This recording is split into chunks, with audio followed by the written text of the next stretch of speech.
திருவாசகத்தின் சிறப்பு மற்றும் பயன்கள் பற்றி அறிந்து கொள்வோம்.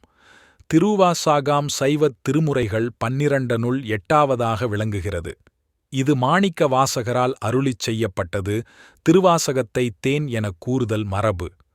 தேன் உடற்பிணிக்கு மருந்தாதல் போல இந்நூல் உயிர்ப்பிணிக்கு மருந்தாகும்.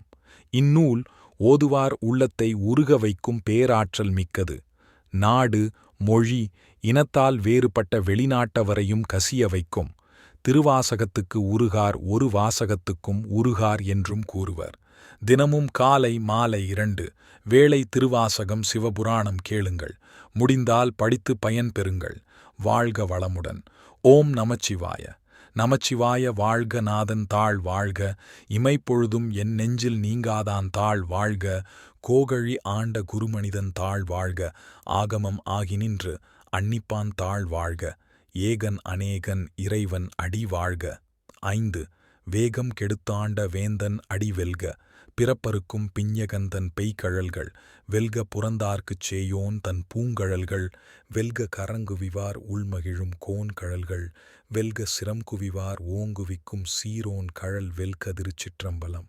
தென்னாடுடைய சிவனே போற்றி. எந்நாட்டவர்க்கும் இறைவா போற்றி போற்றி. மேலும் இந்த பாடல் மட்டுமல்லாது வேறு சிவபெருமானின் பாடல்களும் உள்ளது.